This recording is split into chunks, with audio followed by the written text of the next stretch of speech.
How's it going, everybody? And happy New Year 2025. It's January 5th, 2025. And I'm starting out the year trying to get some more videos out right now. I am Dan Lomar, a CFP professional with United Wealth Management, where we specialize in payout management and financial planning for pilots at United Airlines. And like many of you, myself and my business partner, Alan Bealey, are both pilots at United. Welcome to another video. Good time of year to talk about this. We're talking about vacation bidding in your final year and how that pays out, the number of days you get, how it pays out, RHA spillover, all that good stuff when it comes down to vacation bidding. It's a good time of year to do that because right now the annual vacation election window is just about to open, if it's not already. And that's where you're going to select the number of days you want for your vacation year, how many days you're going to bid. So good time you're going to do that because that is part of the retirement transition process. This video is going to be part of our retirement transition guide. We do not have that guide out yet, but I did want to put this video out since it's timely and vacation bidding is coming open. But that retirement transition guide is going to be a fairly in-depth guide about a lot of the retirement topics that you got to consider for retirement. It's a lot like the R&I seminars. A lot of the content is the same, but I am trying to go a little bit deeper and kind of pick up a few things where they leave off. More considerations instead of just giving you the straight facts, trying to put those things into considerations like, you know, when something might be more applicable to certain situations and stuff like that. But anyway, fairly in-depth.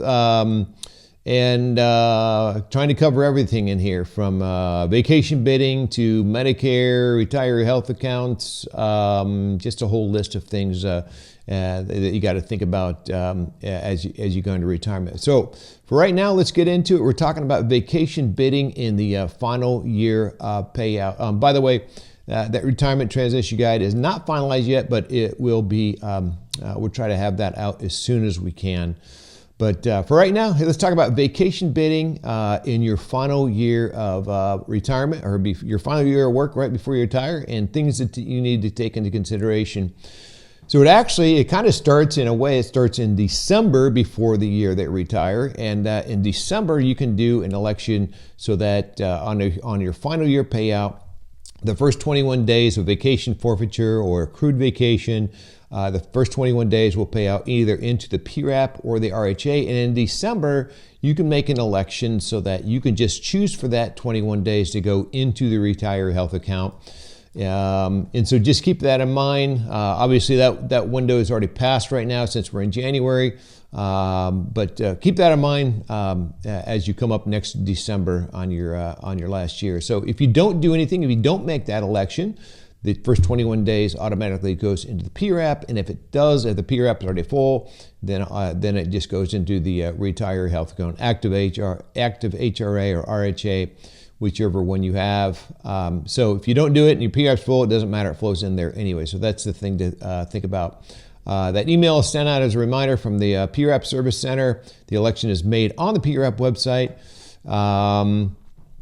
And that's the big thing to know. So here we are in January right now. We're just about to elect our annual vacation election, which is the number of days that we're going to take for vacation. And by default, the number of days that you don't elect would be the ones that you're potentially forfeiting. So it starts in the early of January, which is why we're talking about it right now. You're going to elect the number of days that you take, and there's going to be a minimum number of days that you have to take. So whether you're working or not retiring, there's still a minimum days you have to take. But if you're retiring, it's a little bit different than normal. And so one thing to think about this when you're making this election is that remember that the vacation cycle is May through April. And then which means if you're retiring in the months of January through April, you're actually making this election the January in the year before the year that retire. So that's something to think about. So if you are retiring, say in January through April of 2026 next year, since it's 2025 right now, then you would make that election this January. So don't wait till next January to make that election. It's going to be this January. So that's one thing to definitely keep in mind there. those are the big things. So if you're retiring, the number of days that you have to take is based on the month that you're retiring. So if you're retiring in May, you don't have to take any days. And if you're retiring in June through August, you got to take 7. September through December, you have to take 14 days. In January through April, you have to take 21 days. So you're still, even if you've been here 25 plus years and you've got 42 days of eligible vacation, you can still forfeit 21 days potentially up to that amount. So that's a big thing about that. If you're retiring before 65, then these don't apply. It's just the same. The number of days you have to take is just basically based on your years of service. So 1 through 10 years is you have to take at least 14 days. 11 through 25 years plus is you have to take at least 21 days. So there's nothing unusual at that because that's the way it is for everybody. So again, that's if you're retiring before age 65. Vacation pay can come in two of the following forms. It can come in as a PRAP contribution. So the first 21 days would go into the PRAP. If the PRAP is full, it will flow into the active HRA or the RHA.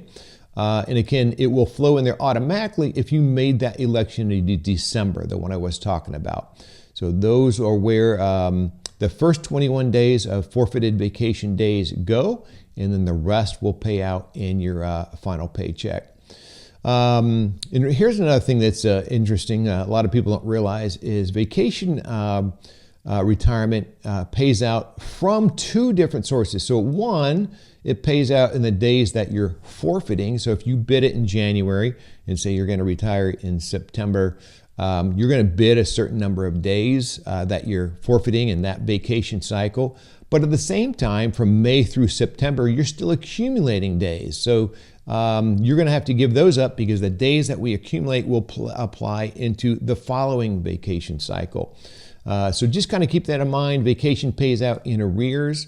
And so you're not only forfeiting days from the vacation cycle, but you're also accruing days that you can't take, well, because you're going to be retired during the next retirement cycle. So again, if you're retiring before 65, you have to give at least 10 days of notice for your accrued vacation to pay out. And there's no notice needed if you're retiring at 65 to get your accrued vacation to pay out to you. How much does it pay out and where does it go? So 4.25 hours per day. It's based on your hourly retirement rate at retirement. If you're retiring at 65, I already talked about this, first 21 days goes into the PRAP or the RHA with the BC contribution, and then the remaining days are paid out in your final pay. If you're retiring at 65, remaining days are paid out as cash. Plus your BC contributions, and so all days are paid out in your final pay if you're going before 65. So yeah, and there one last note, and I got a calculator that's going to kind of show you some examples of what this looks like. But if you're retiring at 65, you do accrue vacation in your last bid month in which your birthday falls. If your birthday prior to the first day of the new bid month, no vacation is accrued in that month. Not a big deal, but if you really want to split it, if you really want to split hairs and find out, if you have a retirement, say on the first of the month or something like that, and you want to know if you're going to accrue vacation, because I know sometimes the first of the month or the 31st of the month don't always correspond with the bid month. Hey, just call the RNI or send a PDR and just make sure if you want to know for sure if you're accumulating vacation or not. I know that's a little bit of a confusing topic. And of course, if you're retiring before age 65, you accrue vacation if you're able to work in the final bid month that you're retiring. So hey, maybe consider retiring a few days into the final bid month.